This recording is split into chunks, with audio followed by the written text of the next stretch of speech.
اب سنیے زکریا اور یحییٰ علیہم السلام کے واقعات۔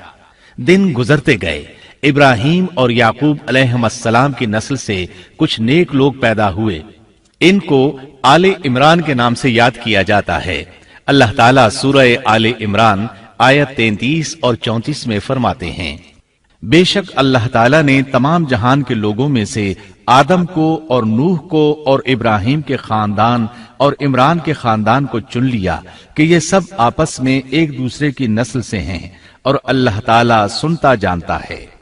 جس عمران کا ذکر قرآن مجید نے کیا ہے یہ داؤد علیہ السلام کی اولاد سے ہیں۔ زکریا علیہ السلام کی بیوی، یحییٰ علیہ السلام کی والدہ عیشا اور مریم علیہ السلام کی والدہ حنا دونوں حقیقی بہنیں تھیں، اور زکریا علیہ السلام رشتے میں مریم علیہ السلام کے خالو تھے۔ اس طرح یحییٰ علیہ السلام اور مریم علیہ السلام آپس میں خالہ زاد ہیں۔ اللہ تعالیٰ نے اس دور کے کئی واقعات کی طرف اشارہ کیا ہے۔ سب سے پہلا تذکرہ مریم علیہ السلام کی پیدائش کا ہوا ہے۔ یہ واقعہ دمشق میں ہوا۔ زکریا بن دان سلیمان علیہ السلام کی اولاد میں سے تھے۔ دمشق میں زندگی گزار رہے تھے۔ عمر 100 سال سے زیادہ ہو چکی تھی۔ اس قصے کی ابتدا قرآن مجید نے عمران کی بیوی سے کی ہے۔ وہ مریم علیہ السلام کی ماں اور عیسیٰ ابن مریم کی نانی ہیں۔ عمران کی بیوی کے ہاں عرصہ دراز سے کوئی اولاد پیدا نہ ہوئی تھی۔ ایک دن انہوں نے ایک چڑیا کو دیکھا، وہ اپنے بچوں کو خوراک کھلا رہی تھی۔ یہ دیکھ کر انہیں شدت سے اولاد کی خواہش محسوس ہوئی۔ انہوں نے اللہ سے دعا کی، اللہ نے ان کی دعا کو قبول فرمایا۔ چنانچہ جب بچے کی ولادت کا وقت قریب آیا تو انہوں نے ایک نذر مانی۔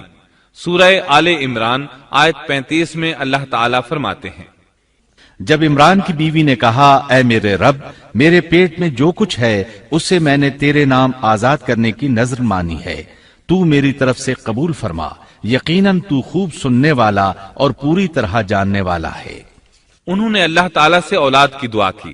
اللہ تعالیٰ کے حکم سے جب انہیں بچہ پیدا ہونے کی امید ہوئی تو انہوں نے نذر مان لی کہ جس بچے کو جنم دوں گی اسے اللہ کے لیے آزاد چھوڑ دوں گی تاکہ وہ بیت المقدس کی خدمت کرے۔ زکریا علیہ السلام اور آل عمران بیت المقدس کی طرف نقل مکانی کر چکے تھے۔ بیت المقدس یہودیوں کی عبادت گاہ تھی۔ یہ ان کا طریقہ تھا کہ اپنی اولاد کے بارے میں بیت المقدس کا خادم بنانے کی نذر مانا کرتے تھے۔ بچہ پیدا ہوتا تو علماء کے سپرد کر دیتے، وہ اسے تورات پڑھاتے تاکہ وہ عبادت کرنے والا بن جائے، بیت المقدس کی خدمت کرے۔ لیکن ان کے ہاں بچی پیدا ہوئی۔ بچیوں کو تو خدمت کے لیے وقف نہیں کیا جاتا تھا۔ سورہ آل عمران آیت 36 میں ہے، جب بچی پیدا ہوئی تو کہنے لگیں، پروردگار میرے ہاں تو لڑکی ہوئی ہے، اللہ تعالیٰ کو خوب معلوم ہے کہ کیا اولاد ہوئی ہے، اور لڑکا لڑکی جیسا نہیں، میں نے اس کا نام مریم رکھا ہے، میں اسے اور اس کی اولاد کو شیطان مردود سے تیری پناہ میں دیتی ہوں۔ عمران کی بیوی حیرت میں پڑ گئیں کہ انہوں نے تو نذر مان رکھی ہے اور اب لڑکی کو تو بیت المقدس کی خدمت کے لیے وقف نہیں کیا جا سکتا۔ ان کے خاوند عمران بیت المقدس کے عابدوں میں سے تھے۔ بیوی نے ان سے مشورہ کیا، طے ہوا کہ بچی کو ہی خدمت کے لیے وقف کر دیا جائے۔ عمران کی بیوی بچی کو بیت المقدس میں لے آئیں۔ جس بچے کو وقف کرنا ہوتا تھا اس کی کفالت کوئی عالم کرتا تھا۔ عابدوں میں اس وقت یہ جھگڑا پیدا ہوا کہ اس بچی کی کفالت کون کرے گا۔ اس کے لیے آخر یہ طریقہ طے کیا گیا کہ وہ سب اپنا اپنا قلم پانی میں پھینکیں گے، جس کے قلم پر کچھ ظاہر ہو وہ اس کا کفیل بن جائے گا۔ چنانچہ سب نے اپنے قلم پھینک دیے، وہ پانی کے بہاؤ کے ساتھ بہنے لگے، جبکہ زکریا علیہ السلام کا قلم پانی کے بہاؤ کی مخالف سمت بہنے لگا۔